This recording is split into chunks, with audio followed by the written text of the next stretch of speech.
Salam əziz izləyicilər. Bu gün podkastımızın ilk mövzusudur. Ona görə mümkün qədər çalışdıq ki, mövzumuz mövzusuzluq olsun. Amma ümumi bir mövzu başlığımız var. Mövzu başlığımız isə budur ki, biz niyə çox danışırıq? Rüstəm bəy, biz niyə çox danışırıq? Biz niyə çox danışırıq?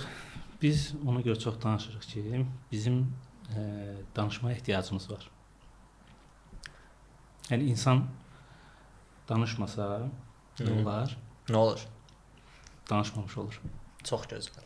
Çox gözəl. Siz nə düşünürsüz Səbinə xanım? Bir ilkin bir başlıq alaq, sonra yavaş-yavaş müzakirəni davam Mən etdirək. fikirləşirəm ki, elə bundan başlayaq ki, ümumiyyətlə mən soruşmaq istəyirəm ki, birinci sizdən. Çərənləmə deyəndə nəyi nəzərdə tuturuq? Yəni boş danışırıq yoxsa çox danışırıq? Nə fikirləşirsiniz? İlk mən cavab verim. Əslində mənə elə gəlir ki, çox danışmaqla boş danışmağın arasında çox nazik bir çizgi var. Yəni bir növ dəliliklə ağıllığın arasındakı o nazik çizgi kimi. Çünki çox danışmaq bir nöqtədən sonra məncə boş danışmağa çevrilir artıq. Yəni getdikcə çox məntiqsiz və mənasız danışmağa başlayırsan. Hər nə qədər bu danışığın sənin mövzuya uyğun olsa da, amma faydasız olur deyə düşünürəm. Məncə.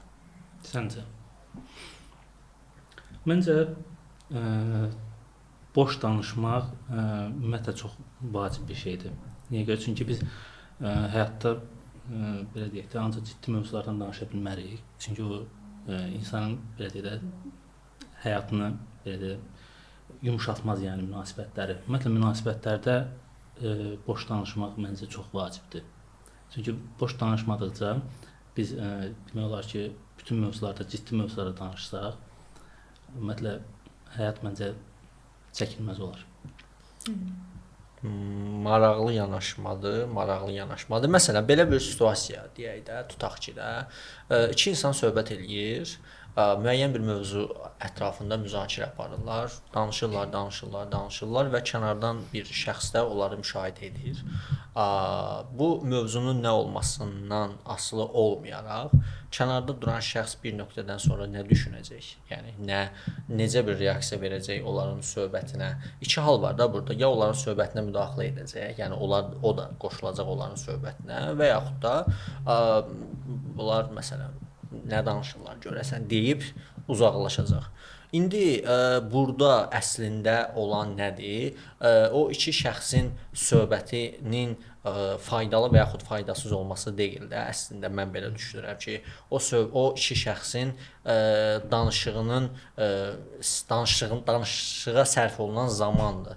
Yəni məsələn, o iki şəxs məsələn 10 dəqiqəlik bir söhbət etmiş olsaydı, qısa və lakonik tərzdə, o kənarda duran şəxs əslində bəlkə də heç düşünməzdi ki, onlar boş-boş danışırlar. Düşünərdi ki, görəsən bunlar nə barədə danışırlar. Yəni ilk öncə belə deyək də mövzu ətrafında maraqlanmağa başlayardı, amma söhbət uzandığı üçün artıq düşünür ki, bunlar belə deyim də mənasız danışmağa başlayırlar. Və məncə əslində məsələn indiki dövrdə də, müasir dövrdə də məsələn sən deyirsən ki, müəyyən qədər boş danışmaq lazımdır. Niyə? Çünki münasibətlər formalaşmaz boş danışmaq. Bir yerə qədər mən səndən razıyam ki, düzdür, doğrudur. Əslində hər şey məntiqli olmalı deyil də. Əslində həyat da mən belə düşünürəm ki, həyatın özündə də məntiq deməyək də, həyatın özündə bir necə deyirlər, bir faydalılıq prinsipi yoxdur da. Yəni faydalılıq o Qurtlar Vadisində deyir, Karahanlı deyir ki, tək gərsək deyir, ölüm deyir və Polat Alemdar. Yəni həyatın əslində tək məntiqli tərəfi ölümün olmalıdır da məncə. Həyatın özünün başqa bir məntiqli tərəfi yoxdur. Bu sənin tək baxdığın serial olduğu üçün yəni. Hə, tək baxdığım serial olduğu üçün ona görə oradan misal verirəm. Hə, və nəticə etibarilə mən belə düşünürəm ki, əslində məntiqli mövzu və yaxud faydalı mövzu dediyimiz, yəni boş-boş danışmaq deyil də, boş-boş danışmamaq dediyimiz şey əslində bir növ həyatın özüdür, yəni özünün içindən bir şeydir. Yəni nə qədər insan məsələn həyatında hər bir dəqiqəni mənalı şəkildə danışır və yaxud nə qədər insan həyatında etdiyi bütün söhbətlərin hər dəqiqəsi, hər saniyəsi mənalıdır ki, yəni çox deyil. Mən burada bir araya girmək istəyirəm. Boş-boş danışmaq deyəndə mən belə nəzərdə tuturam ki, insan fikri olmadığı bir şey haqqında danışanda kənardakılar onu boş danışıq kimi başa düşə bilər. Məsələn, siz ikiniz hansısa bir mövzunu müzakirə edirsinizsə və mən gəlib kənardan baxan bir neçə nəfər də var deyək. Mən də gəlib bu haqqda danışıram. Tutaq ki, siz iqtisadiyyatdan danışırsınız və mənim bu haqqda heç bir məlumatım olmamasına baxmayaraq, mən də gəlirəm öz fikrimi deyirəm. Bu bərbərlərin danışdığı kimi də siz yaxşı bilərsiniz. Hər şeydən danışırlar. Buradan yer gəlmişkən bərbərin Mikailə də salam deyirəm. Hər şeydən danışırlar. Məncə kənardan baxan o zaman belə fikirləşir ki, məsələn, mənim haqqımda o zaman belə boş-boş danışdığımı düşünə bilər ki, o bilir ki, mənim bu haqqda heç bir məlumatım yoxdur və mən bunları bir sözlə uydururam da, özümdən danışıram ya sadəcə danışmaq üçün danışıram. Əslində bu barədə heç bir məlumatım yoxdur.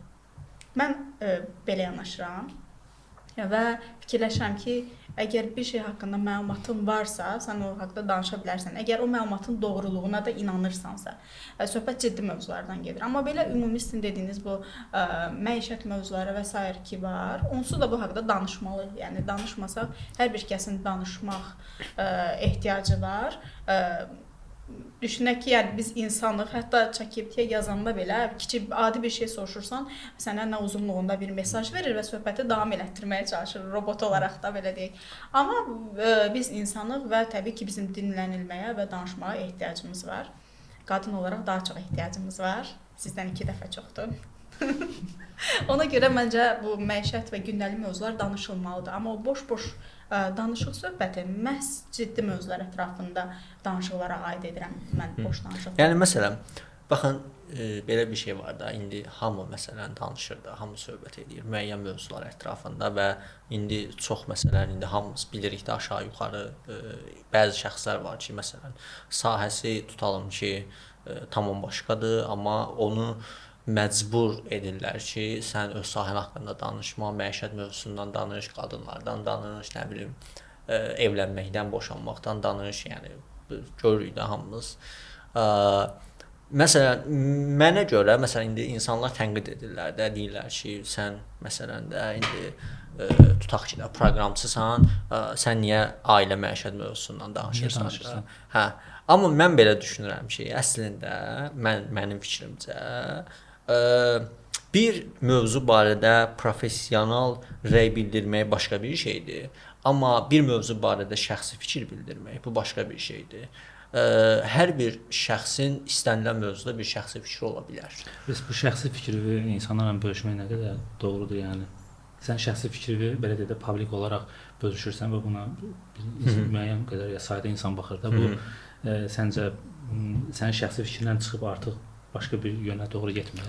Məncə yox. Əgər mən onu təbii ki, yəni burada artıq şəxsin özünün o şəxsi fikrini necə dəyərləndirməsi önəmlidir də. Əgər mən şəxsi fikrimi sanki bir qlobal bir həqiqət kimi düşünüb onu insanlara çatdırıramsa, məsələn deyirəmsə ki, bu belədir deyirəmsə, hə, o təbii ki, burada problem yaranır. Çünki insanlar da düşünür ki, bunun şəxsi fikri bir həqiqətdir. Çünki onun o fikri demə tərzi elə onu göstərir də ki, bu belə olmalıdır. Məsələn, mən deyirəm ki, suyun tərkibi əslində siz bilirsiniz H2O-dur, amma əslində H2O deyil də, H3O-dur da məsələn deyirəm, düzdür. Əgər mən bunu konkret bir, necə deyərlər, bir dəqiqləşdirilmiş bir informasiya kimi ortaya qoyuramsa, hə, mən burada artıq yanlış edirəm. Niyə? Çünki başqa insanlar da düşünür ki, suyun həqiqətən də suyun belə deyək də formulu da H3O-dur və insanlar bunu həqiqət kimi qəbul edir və mən burada artıq belə deyək, nə etmiş oluram? Birincisi, öz fikrimi həqiqət kimi insanlara çatdırmış oluram. Bu birinci səhv. İkincisi də eyni zamanda da dezinformasiya yaymış oluram. Çünki mənim fikrim yanlışdır və yaxud yanlış deyil, doğrulanmağa möhtacdır və mən bunu ortaya qoyuram və insanlar bunu doğru kimi qəbul edir. Çünki insanlar araşdırmırlar da baxdıqları informasiyanı. Və nəticə etibarilə mənim şəxsi fikrim əslində bir belə deyək də bir dəqiq bir informasiya kimi ortaya qoyulur. Bu halda nə olur? Mən artıq şəxsi fikir demiş olmuram da, professional rəy olaraq bunu ortaya qoyuram. Bununla razıyam. Bu yanlış bir şeydir. Amma mən şəxsi fikir olaraq bunu bildirirəmsə sadəcə mən deyirəm ki, məncə bu belə olmalıdır. Mən burada yanlış bir şey görmürəm. Yəni insanlar hər mövzuda öz şəxsi fikirlərini yayımlaya bilərlər və hətta bu insan hüququdur. Yəni insanlar düşüncə azadlığına malikdirlər, fikirlərini rahatlıqla səsləndirə bilərlər. Amma fikirlərini əlbəttə ki, yəni mən bir sual vermək istəyirəm. Çox maraqlı nüansa toxundu mənə ki var. Bir sual vermək istəyirəm. Bizim cəmiyyətdə insanların neçə faizin öz fikri var? Sizcə, yəni hər kəsin fikri varmı? Yoxsa biz çox tez məsələn kimisə fikrinin arxasınca, başqalarının fikrinin arxasınca gedə bilirik? Tez təsirə düşürük, belə deyək. Üstad cavab versin, sonra mən cavab verəcəm. Bizim əslində hər kəsin belə deyək də düşünürəm ki, fikri var. Sadəcə fikirlər insanın özü artıq bunu beyində analiz edib, özü qərara gəlibmi, yoxsa kənar təsirlərlə bu formalaşır, bu qeyri-müəyyəndir. Çünki çox ehtimal ki, yəni bizim özümüzün fikirlərimizə də kənardan təsirlər olur və bizim formalaşır fikrimiz. Yəni fikir tək öz başına qəbul olunmayıb məncə. Mütləq ki, onun yaşam tərzi, onun belə də həyatdakı gündəlik rutinləri ona təsir edir fikirlərinə. Bu mənə gəlir ki, fikir dəyişkəndir. Yəni bir yerdə qalmır və bu gün düşündüyüm bir şey səhərsi gün yanlış və yaxud da ki, tamam fərqli formada bir ifadə edə bilərsən ki, mən bu fikri demişdim, amma indi bu yanlışdır. Yəni bu sadəcə yaşanmışlıqlarla belə deyək də formalaşan bir şeydir. Mən necə düşünürəm, fikir dediyimiz şey ilk öncə insanların öz şəxsi fikirləri varmıdır sualından əvvəl biz ilk öncə bunu düşünməliyik ki, insanlar özləri düşünürmü ümumiyyətlə, yoxsa onların düşüncələri də başqalarının düşüncələridir əslində. Məsələn, tutaq ki, insanlar məsələn açırsınız istənilən sosial mediada, TikTokda, indiki dövr, məsələn Instagram, Facebookda, da düzdür, milyonlarla, milyardlarla orada informasiya var da, hər cür informasiya var, hər cür və o informasiyalar kimlərinsə düşüncəsinin məhsuludur, böyük faizlə götürsək də, indi o dəqiqləşdirilmiş informasiyaları istisna edirəm, ümumilikdə və insanlar onu baxır və onu bölüşür, başqa insanlarla da bölüşür. Deyir, bax, məsələn, burada deyirlər ki, nə bilim, filan kəs, nə bilim, məsələn də filan şey edib və yaxud da ki, bax, məsələn, görürsən, məsələn də toyuqlar, məsələn də broiler toyuqlar, məsələn, xərsəng yaradır, nə bilim, filan, nə bilim, nəsə bir şey, nə bilim, nəsə olur. Bunu baxır və bunu başqa insanlarla bölüşür də, doğrudur və bir ortaya bir fikir qoyur da bu əslində. Çünki o fikrə inandığı üçün onu başqaları ilə bölüşür də, inanmasa keçib gedər də, yəni inanır deyə başqaları ilə bölüşür. Və əslində burada o insanın düşüncəsini başqa insanın düşüncəsi formalaşdırmış olur nəticə etibarilə. İndi yanlış və yaxud doğru. Və əslində məncə fikirlər də düşüncələrdən ortaya çıxdığı üçün əslində fikirləri də biz başqa insanların fikirləri əsasında formalaşdırırıq və xüsusilə bizim toplumda bu belədir. Yəni indi başqa toplumlar deyə bilmərəm, amma mənim müşahidələrimdə göstərilir ki, Azərbaycan toplumunda insanların böyük bir faizi öz düşüncələri ilə düşünmür, öz fikirləri ilə qərar vermir. Başqa fikirlərə əsasən qərar verir.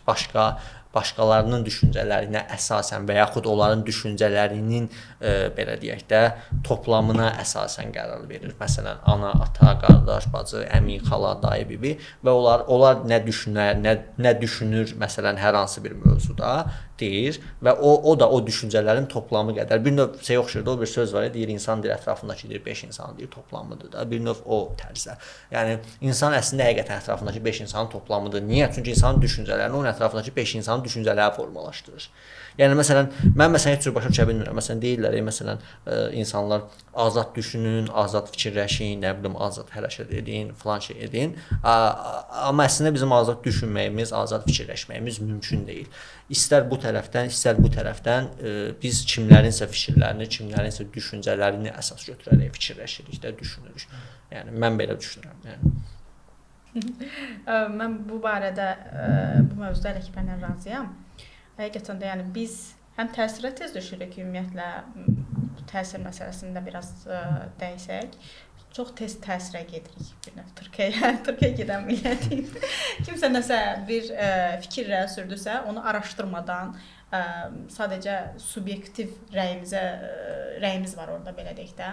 Bir bunun araşdırılması, bir analizi ortada yoxdur. Heç bir mənbəyə söykənmir və təsdiq olunmuş bir məlumat deyil belə deyək. İnsanlar məsələn, tutaq ki, xəbər saytından bir məlumat oxuyurlar. Bunu hər kəs belə deyək də həmin anda araşdırmaq məcburiyyətində deyil də əslində. Amma düzü bu fikri bildirmək də məcburiyyətində deyil. Amma bunu araşdırmaq özü də bir belə deyək də zaman alan bir şeydir də. Hər hansı bir tutaq ki, bəzən videolar görürük ki, nə bilim, okeanın içindən su pərisi tapdılar məsələn, nə bilim belə ağzını açır, bağlayır bir şeyi. Məsələn, bunu belə deyək də hər hansı bir videoqrafik iş ola bilər də bu. Amma bunu hər kəs belə də paylaşır bir-birinə bu məlumatı. Amma belə deyək də bu artıq adamın nə qədər belə deyək də bilgilidir. Yəni texnologiyada nə qədər bilgilidir. Bu şey belə deyək də sırf hazırlana bilərmi? Məsələn, bir süni intellekt vasitəsilə alətlərin hansısa birindən hazırlana bilərmi? Bir videoqrafikdən hazırlana bilərmi?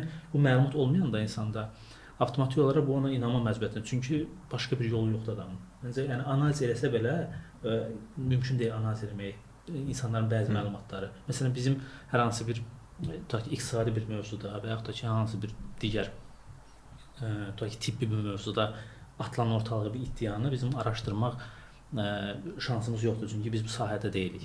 Amma biz bunu necə belə də fake yaxud da ki, həqiqi məlumat olduğunu biləcəyik.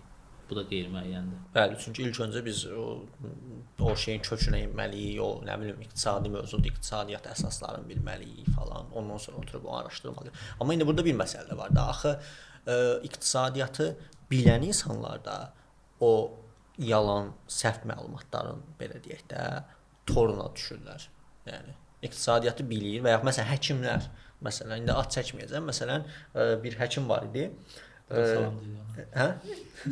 Salam deyirik ona, hə, ad çəkmədən. Məsələn, o həkim var idi. Məsələn, onun xərçəng ilə bağlı bir videosu mənim qarşıma çıxmamışdı. Evdən baxırdılar, mən də səsini eşidirdim. Məsələn, xərçəng ilə bağlı bir mövzusu var idi. Danışır məsələn, deyir xərçəngi nə bilim falan şeylər edib xərçəngi aradan qaldıra bilərsiniz falan. Baxırsan ki, məsələn danışığı əslində, yəni adam əslində o xərçəng xəstəliyinin mən həkim deyiləm məsələn, mən tibb adamı deyiləm, amma ən azından bir 3 dənə məqalə oxuyuram da tibb barədə. Adam baxırsan ki, məsələn xərçəngin hələ o təməlindən məlumatsızdır da, yəni xərçəng xəstəliyi dediyimiz şey nədir? Əslində insanın normal orqanizm fəaliyyətidir də, normal immunitet fəaliyyətidir. Sadəcə o belə deyək də hüceyrə yaradılması olan orada bir mexanizm var da, immunitet hüceyrələr məsələn də yaradılır, bir müddətdən sonra ölür, sonra olan yerinə yenisi yaradılır. Sadəcə xərçəng xəstəliyi niyə yaranır? O həmin orada hüceyrə yaranma prosesi belə deyək də pozulur. Yəni normalda məsələn də 1 dəqiqə yaranıb, məsələn də 1 dəqiqə 2 dənəsi yaranmalı idi, 2 dənəsi ölməli idisə, 1 dəqiqə 2 dənəsi ölür, amma məsələn 100 dənəsi yaranır. Yəni də bu şeydə təməldə budur. Amma ki adamın danışdığı məsələn söhbətlərdən baxırsan ki, bu adam elə xərçəngin o təməlindən məlumatsızdır da. Xərçəng xəstəliyi təməldə nədir, necə olur, nətər olur. Yəni şey kimi düşünür də xərçəng xəstəliyində koronavirus kimi düşünür də. Kimsə koronadır, o məsələn asqırır və bu da xərçəng xəstəliyə tutulur da, koronaya tutulur da. O xərçəngi də ümumiyyətlə o cür analiz edirdi beynində. Amma bu həkimdir bu insan. Bu insan tibb bitirən bir şəxsdir. Və o da görsən, o da yanlış məlumat yayır.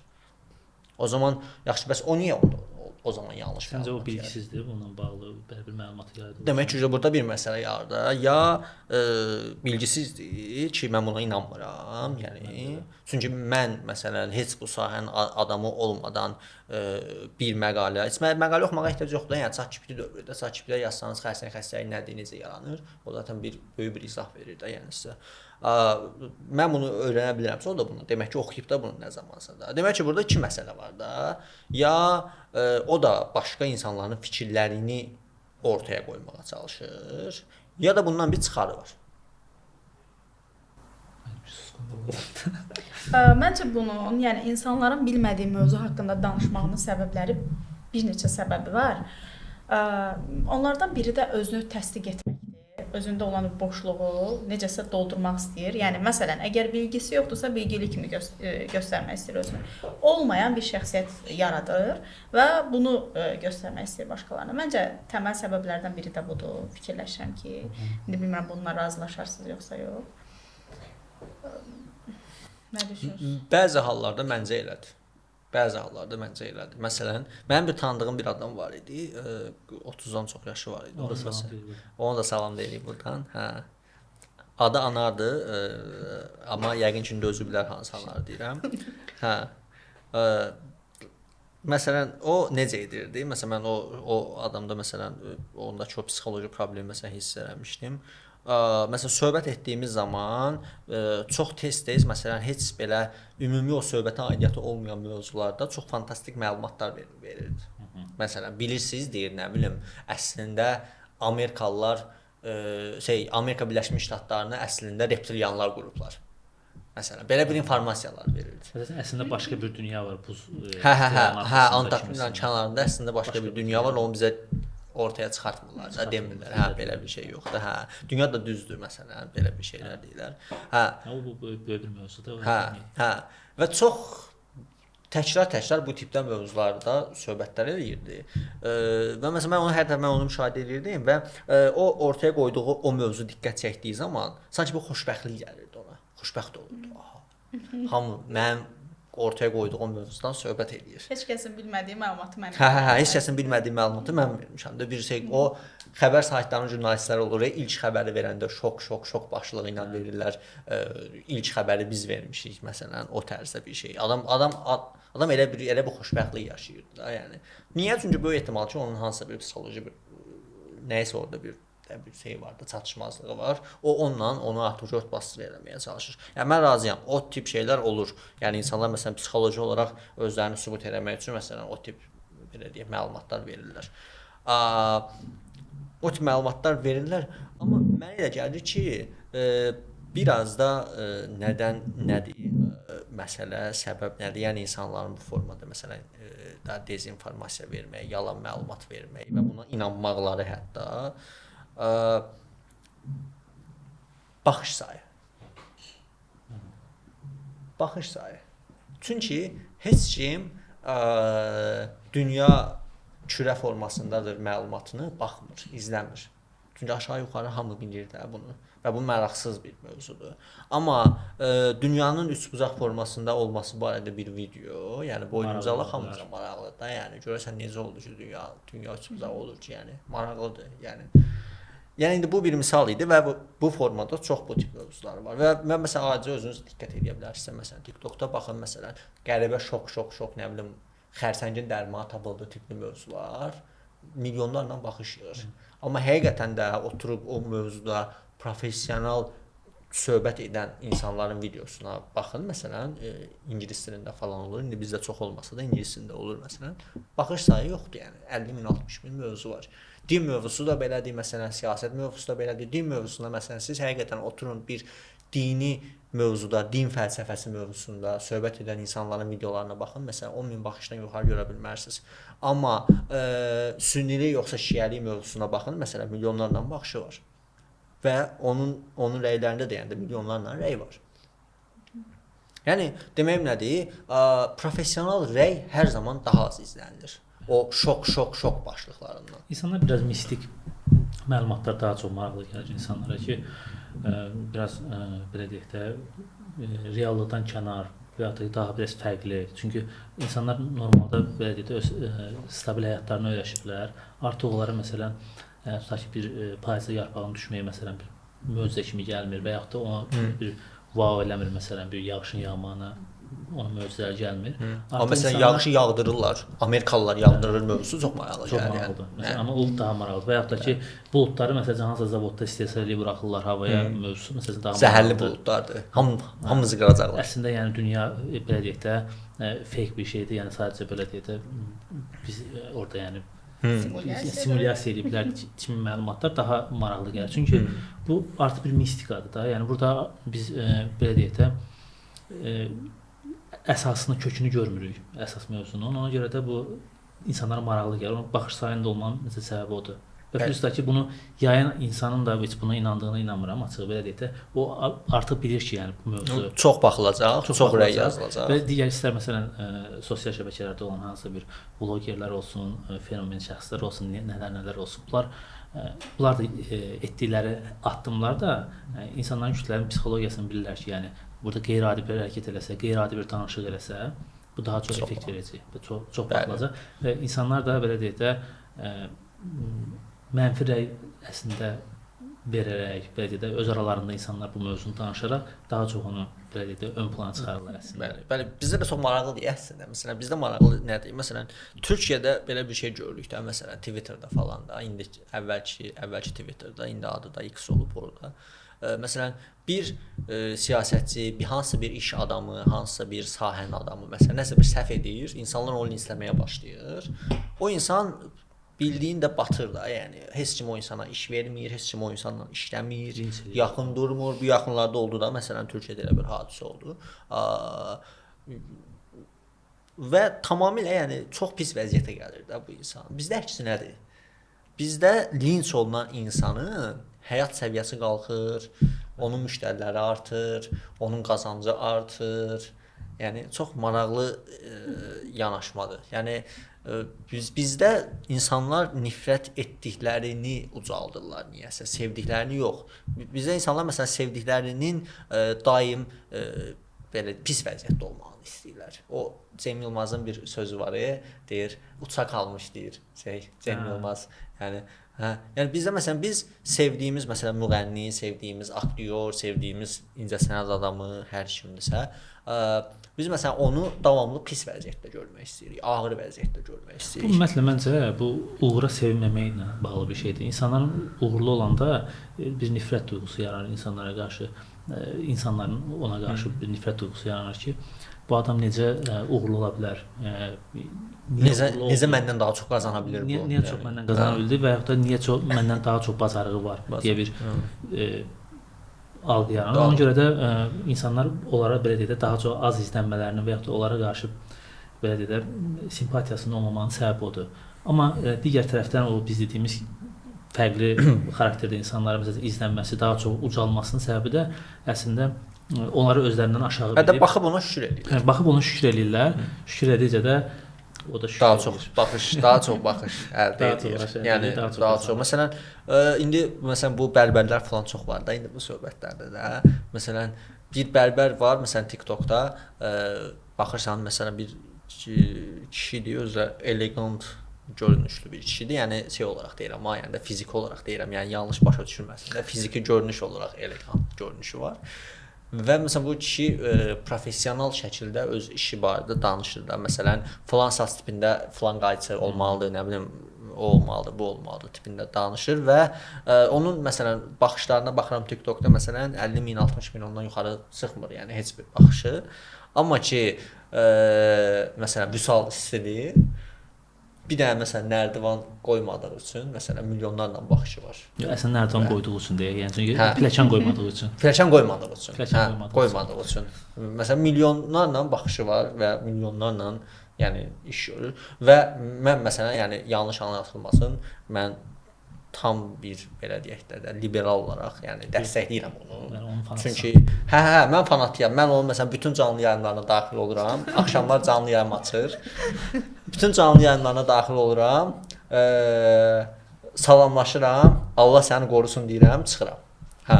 Yəni burdan da ona da salam deyirik yeri gəlmişkən. Yəni adam həqiqətən də məsələn ona qədər bəlkə də mən bildiyim qədərilə Xırdalanda işləyib də. Xırdalanda məsələn bəlkə də çox tanınmırdı, bəlkə də çox müştərisi yox idi. Amma adam özünə bir yol çizir və uğurludurmu? Uğurludur. Yəni nəticə etibarilə. İndi ola bilər də indi onu məsələn də o videolar 3 nəfərə, 5 nəfərə xoş gəlməz, amma ikinci yəni etibarilə, nəticə etibarilə iş tərəfində uğurludurmu? Daha biznes tərəfində uğurludurmu? Uğurludur. Mən bir məsələyə qayıtmaq istəyirəm. Yəni bu gün çox danışmaqdan və boş danışmaqdan danışırıq. Mövzu biraz məncə yetərincə bacarırıq. Mövzu çox dağılmasın deyə. Dediyiniz bu sosial media haqqında danışdıq. Bir məsələyə toxunmaq istəyirəm. Rüstəm indi bu haqqda fikri yəqin ki olar. Son zamanlar ümumiyyətlə bir neçə müddət əvvəl sosial mediada da qısa videolar daha çox baxılırdı, amma son zamanlarda Instagramın özünə də belə bir funksiya gəlib ki, artıq daha uzun videoları yerləşdirmək olur. Bu da insanların yəqin ki tələb təklif məsələsində çox qulaq asmaq istəyirlər. Artıq daha əvvələ görə, məsələn, əvvəllər çox qulaq asmaq istəyirlər, sonra daha az eşitmək istədilər. Hal-hazırda elə bir vaxtdayıq ki, daha çox dinləməyə ehtiyac duyurlar. Səncə bu nə ilə əlaqəli ola bilər? Məncə yəni, amma mən belə deyək də əksinə hər iki fikirləşirəm. Çünki insanların belə deyək də uzun videolara yəni baxıldığını çox da yəni inanmıram. Çünki hətta bu dəqiqə bəzi məsələn şairlər, keçən dəfə bir şair danışırdı ki, hətta onlar artıq 2-3 kupletlik şeirlər yazırlar. Yəni artıq belə deyək də şeirləri belə qısaldıblar ki, insanlar onları belə deyək, oxuya bilsinlər, oxusunlar. Çünki insanların artıq səbri qalmayıb. Yəni o videonun şeiri və ya hər hansı bir də vizual bir hər hansı bir materiala baxsın.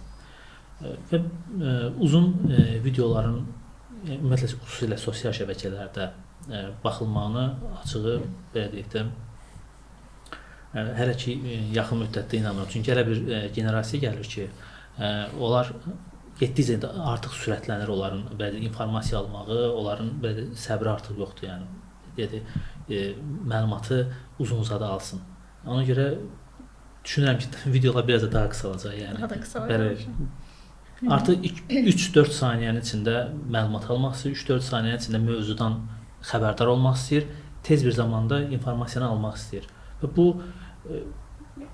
bir dediyimiz dezinformasiyalara çox böyük yol açır əslində. Çünki kiçik saniyələr içində alınan məlumatın nə qədər analiz etmək artıq qeyri-mümkündür. Bəli, çünki izah da edə bilmərsən, yəni izah edə bilmirsən. Məsələn deyirsən ki, bu belə oldu. Məsələn bu 30 saniyədə bitir də, yəni. Bunu necə biz detallı şəkildə izah edib əslində yox, əslində bu belə idi deyəsən. Bir də indi mövzuya keçək. Detallı danışma məsələsi dedin.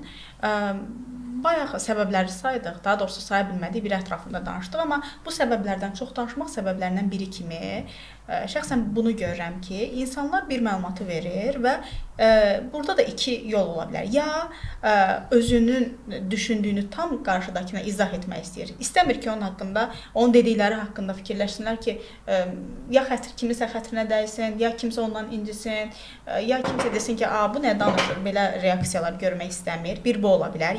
Yəni özünü doğru ifadə etmək üçün uzun-uzun danışmaq ehtiyacı görür. Ya da ola bilər ki, ikinci bir hal qarşısındakı insanın onu başa düşməyəcəyini fikirləşir. Yəni deyir, onsuz da bu tupoydu, onsuz da mən dediyimi başa düşməyəcək. Mən bunu heç olmasa detallı danışım ki, bəlkə başa düşdü. Ola bilər belə bir şey, nə fikirləşirsiniz? Siz ümumiyyətlə olub ki, özünüz ya çox danışasınız, fikirləşəsiniz ki, istəmirəm xətrinə dəysin və yaxud da o ikinci dediyim kimi deyəsiniz ki, onsuz da bu başa düşmür. Mən belə bir situasiya deyim. Mən bir ara çox uzun müddət məsələn Pakistanlı və Hindistanlılarla işləmişəm. Və o Pakistanlı və Hindistanlılar, yəni mənim işlədiyim Pakistanlı və Hindistanlılar həddən artıq məsələn bir şeyi gərək bir neçə dəfələrlə deyəsən, daha sonra onlar anlayırlar onu, izah verilən şeyi. Və məsələn məndə onlarla işləyəndən sonra, bir müddət işləyəndən sonra məndə artıq standart olaraq bütün iş şəraitində bütün hamıya o gözlə baxmağa başlamışam. Yəni məsələn necə deyim, bir şey izah edirəmsə, məsələn o şey mümkün qədər ən bəsidinə, ən xırdasına, ən o axırıncı o da atomana qədər izah edirəm ki, onu başa sala bilim, izah edə bilim də ona. Yəni məndə elə bir vərdiş yaranıb da. Yəni əslində mənə elə gəlir ki, o ikinci variant ki var. Məsələn düşünür ki, qarşısındakı insan məsələn məlumatsızdır, tupoydur, onu başa düşə bilməz. Mənə elə gəlir əslində bu çox situasiyalarda düzgündür yəni. Düzdür. Yəni çünki qarşısındakı insan başa düşmür yəni deyilən mövzuda. Yəni deyilən mövzunu başa düşmür çox. Ona görə məcbursan ki, onu hər formada, hər detalı ilə, hər şeydə izah eləyəsən də belə deyək də, hər belə təsvirdə izah eləyəsən onun üçün yəni. Yəni ona görə məncə o ikinci variant daha uyğun gəlir. Məncə yəni. bu biraz belə deyək də insanla empati qurandan sonra baş verə bilər. Çünki məsələn biz normal insani münasibətlərdə məsələn bir insanın nə başa düşüb, başa düşməyəcəyini, məsələn ilk tanış olduğumuz adamlarda bunu bilmirik də.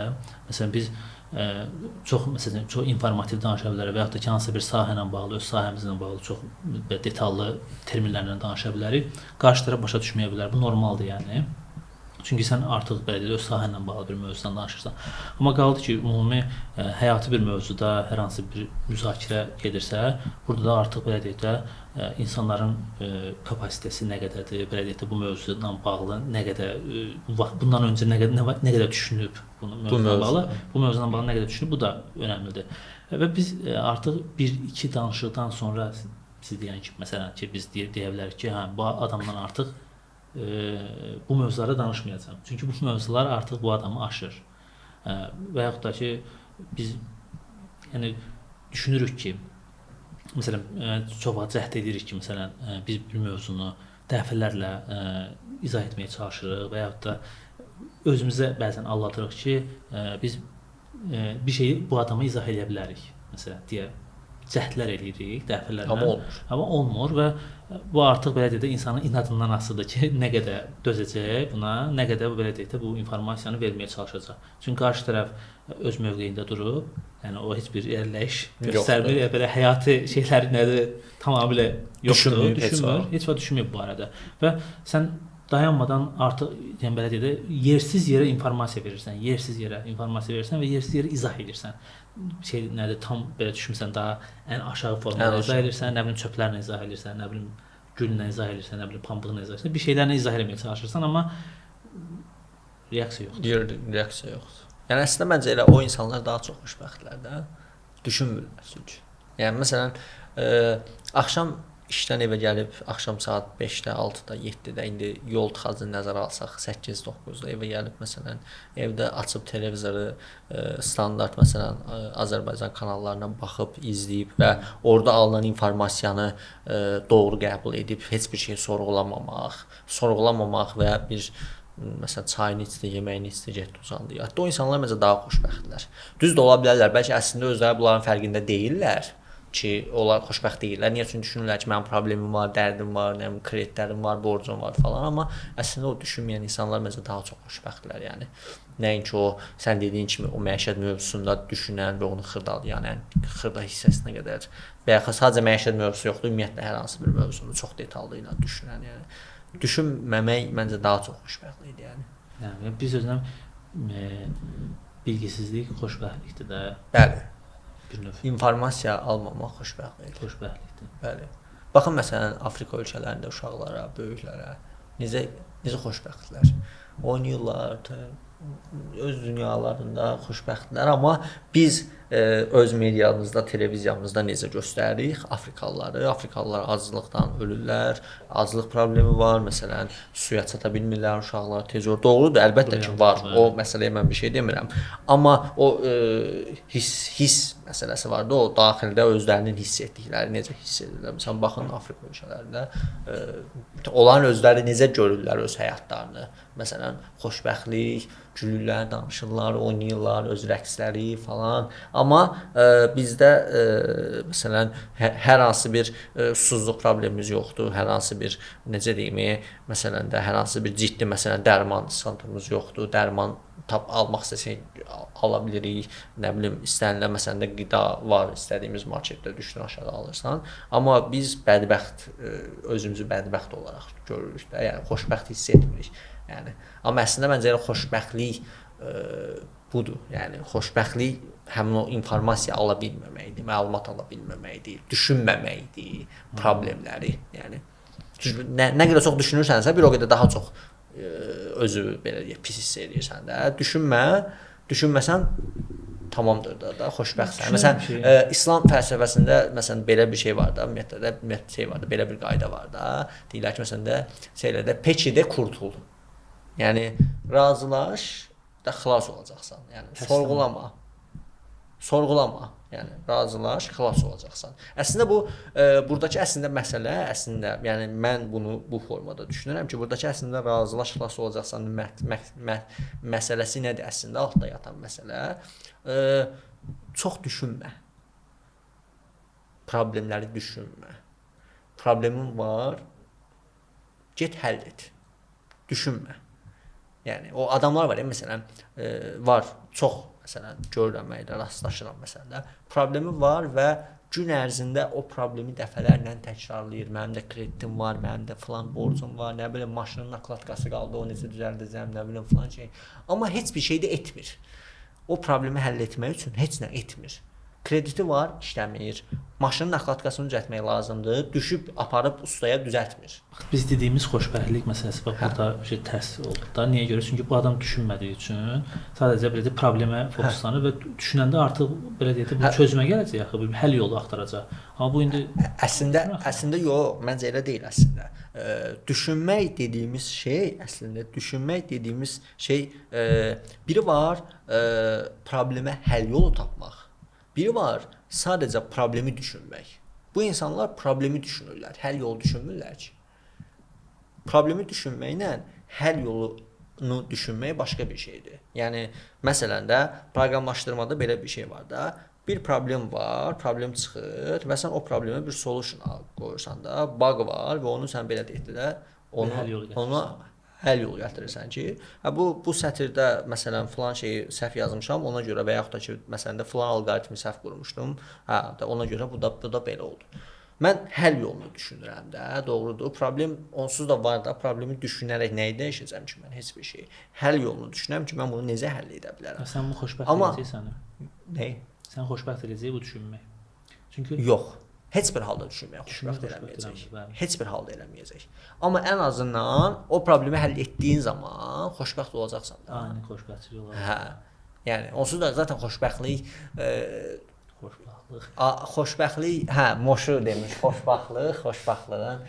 xoşbəxtlıq onsuz da əslində xoşbəxtlik anlardır da, yəni xoşbəxtlik axı şey deyil, davamlı bir proses deyil. Yəni o Cem Yılmazın bir söhbəti var, deyir ki, mən deyir xoşbəxt deyiləm. Tamam deyir, olma. Yəni burada ölüm yoxdur ki, olma da, yəni. Zaten hər daim xoşbəxtsənsə, yəni problem var da. Çünki hər daim xoşbəxt kim ola bilər? Ancaq dəlilər. Normal insanlar hər daim xoşbəxt ola bilməzlər. Mütləq bir stresə düşəcəksən, bir depressiyaya düşəcəksən, nəsə bir halın dəyişəcək, vəziyyətin, keyfin olmayacaq, mütləq ki olacaq. Yəni bu dəyişkənlik olacaq da, xoşbəxtlik. Yəni deməyim də nədir? O düşünməyən insanlar, heç nəyi düşünməyən insanlar. Yəni düşünməyən deyəndə yenə də deyirəm, problemi düşünməkdən söhbət getmir də burada. Həll yolu düşünməyən insanlar. Analitik düşünməyən insanlar. Hə, yəni sadəcə problemi beynində get-gəl edən insanlardan danışmıram da mən. Analitik düşünməyən insanlar mənə elə gəlir ki, daha xoşbəxtdirlər. Nəinki digərlərindən. Yəni mən belə düşünürəm. Çünki yəni problem çözmək bir ağırlı prosesdir də. Yəni problem çözməyi düşünən insanın xoşbəxt olmağı mümkün deyil. Problem çözən insan yalnız problemi çözəndən sonra xoşbəxt olur. O da yenə ani bir xoşbəxtlik, orada bir müəyyən bir 5 dəqiqəlik, 10 dəqiqəlik bir xoşbəxtlik olur və sonra nə olur? Heç sonra yenə başqa problemi düşünməyə başlayırsan ki, bunu necə həll edeyim? Yaxşı, bunu qurtardım, bitdi də bu. Bunu necə həll edeyim? Yəni məncə belədir, yəni məsələ. Amma ümumilikdə əslində, yəni xoşbəxtlik dediyim kimi, yəni sadəcə anlardır da, bir an olaraq biz xoşbəxtlik. Daim hər zaman xoşbəxt ola bilmərik. Hər anda, hər saniyədə bu mümkün deyil ki, sən xoşbəxt olasan. Xoşbəxtlikdən danışdıq, danışmaqdan danışırıq. Bəs deyinməyə də biraz toxunaq. Deyinmək, yoldaşı deyinən kişi xoşbəxt olur. Bu sualı Rüstəmə verək, çünki Ələkbər bu sualı çox yaxşı cevablaya bilməyəcək. Ələkbərin təcrübəsi yoxdur. Amma cevablaya bilərəm. Necə? Rüstəm ilk öncə təcrübə sahibi olaraq danışsın, bir professional bir rəy versin, sonra mən öz fikrimi deyəcəm. Yəni belə deyək də, ümumiyyətlə istər kişi, istər qadın, ümumiyyətlə bəzən münasibətlərdə çox danışır da, yəni onlar çox fikir ifadə edirlər, bəzən bir-birlərinə irad tuturlar bəzi mövzularda. Amma xüsusilə deyinmək, belə deyək də, məsələyə həll yolu gətirmir. Deyinmək sadəcə problemi səsləndirməkdir. Yəni biz burada bayaq dediyim məsələdə, yəni problemi beynində düşünmək sadəcə. Onda bayaq elə dediyim məsələyə gələk. Qadın deyinərkən nəyə görə qadından nümunə verirəm? Çünki burada sualı sizə ünvanlayıram və kişi baxışından bilmək istəyirəm bu məsələyə münasibətinizi. Amma təbii ki, həm qadın, həm də kişi deyinə bilər, amma daha çox qadın deyinir deyə bir ifadə var da. Ona görə bu sualı verdim ki, məsələn bayaq vurğuladın ki, insan düşündükcə dediyim məsələdə xoşbəxtlik məsələsi. Yəni deyinir, danışır və düşünmür. Çünki insan danışdıqca onu beynindən dilinə tökür belə deyək və o içərisində qalan, beyində qalan suallar bir növ dilinə gəlir və bunu səsləndirir, bir növ ondan qurtulur. Deyinərək məsələn biz rahatlaşa bilirik bir sözlə. Onda deyə bilərik ki, deyinərək biz xoşbəxt oluruq, amma qarşı tərəf bu hansı mövzuda deyinir isə ona həll axtardığı üçün bir qədər fikirləşir və yəni o bizim kimi hiss edir, daha xoşbəxt hiss edir. Mən düşünürəm ki, deyinmək monoloq formasında olmalı deyil. Deyinmək müzakirə formasında olmalıdır. Əgər bir problem varsa, deyinməklə də hər hansı bir problem var da. Bu problemin həll yolu üçün artıq belə deyək də qarşı tərəflə müzakirə olmalıdır. Bir mövzu danışılmalıdır ki, məsələn bizim belə bir problemimiz var, bu məsələni həll edək.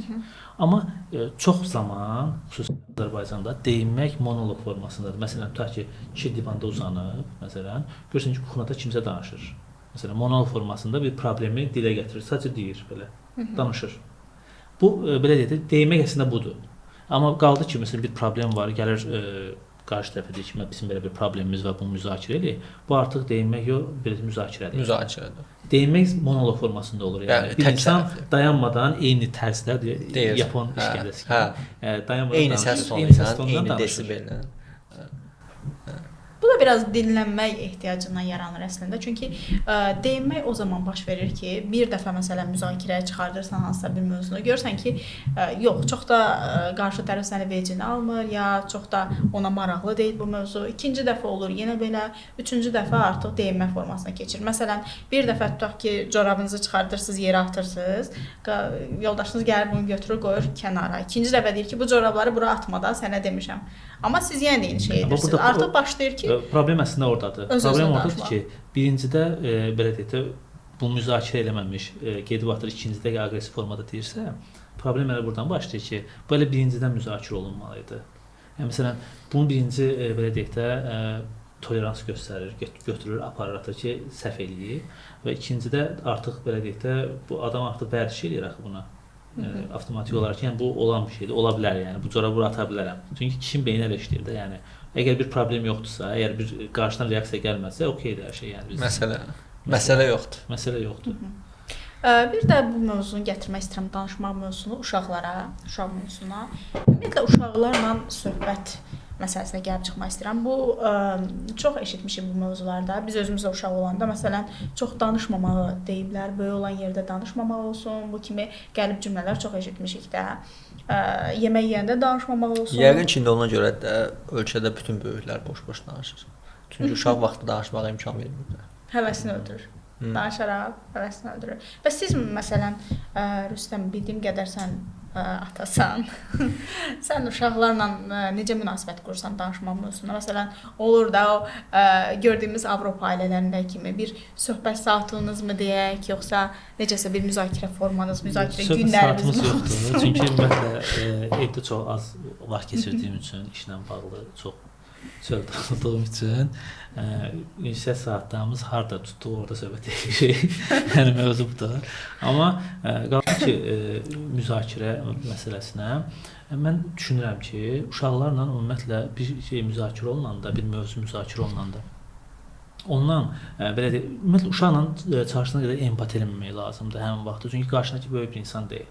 Sən maksimum çalışıb öz belə deyək də düşüncəndən, öz tərzindən və belə deyək də onun uşaqdır, bunu başa düşməz kimisindən yox, tamamilə fikri ifadə eləməlisən. Çünki bu hər dəfə bunu sən təkrarladıqca avtomatik olaraq uşağın da fikirləri formalaşacaq. Onun belə deyək sən nə fikirləşdiyin artıq ona analiz edə biləcək. Amma biz uşaqla belə uşaq formasında danışanda biz elə bil ki, biz onun düşürük də, onun formasına və biz belə deyək də onu böyüməyə qoymuruq, tez böyüməyə qoymuruq. Amma hal-hazırdakı dönəmdə, belə deyək də bu dövrdə uşaqlar maksimum tez böyüməlidir. Nəinki belə deyək də zamana buraxıb onu uşaqlığını yaşasın, yavaş-yavaş böyüsün yox.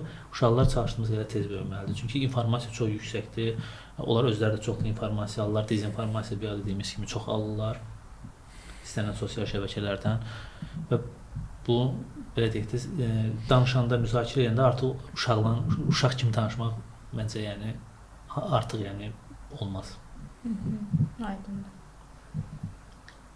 Heç bir fikrim yox. Sən bu fərqlə heç bir. Mən qatılıram. Mən üstünə qatılıram. Çünki doğru deyil. Bəli, indiki dövrdə çünki hər şey çox sürətli böyüyür, çox sürətli keçir, çox sürətli dəyişir. Ona görə də uşaqlar da sürətli böyüməlidir ki, onsuz da sürətli böyüyürlər. Yəni məsələn bizim 5 yaşımızla indiki uşaqların 5 yaşı eyni deyil.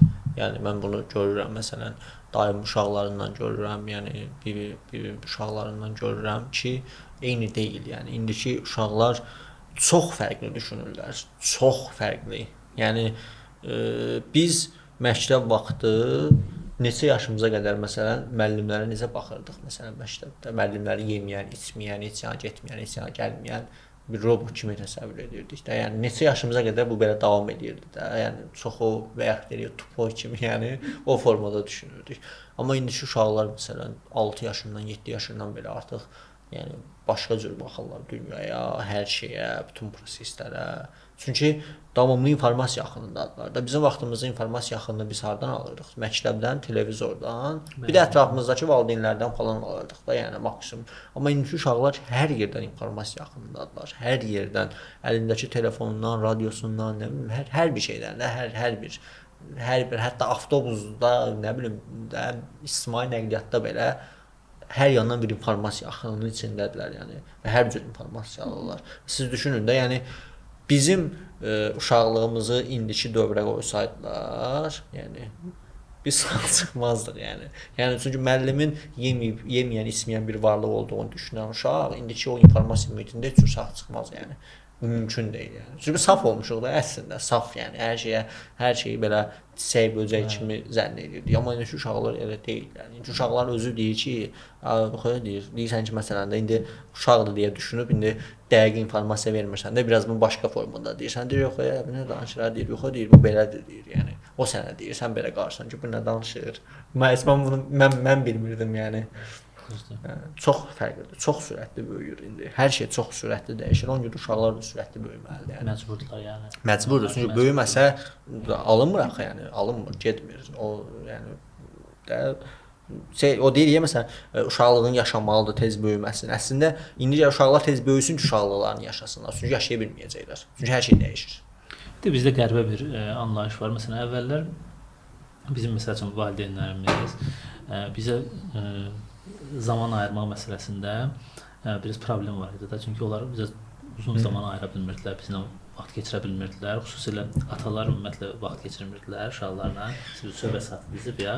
Ümumiyyətlə söhbət günü, söhbət saniyəsi olmurdu çox vaxt bəzən. Bu problem kimi biz görmürdük əslində. Belə olmalıdır deyə düşünürdük. Amma indi hal-hazırda biz artıq belə tələblər də artıb, yəni fərqli tələblər formalaşıb ki, artıq uşaqlara müəyyən xüsusi vaxtlara ayırmaq lazımdır. Nə bilim, hətta psixoloqlara aparırlar uşaqları falan. Yəni onların psixoloji durumuna yoxlayırlar, nə falan belə şeylər.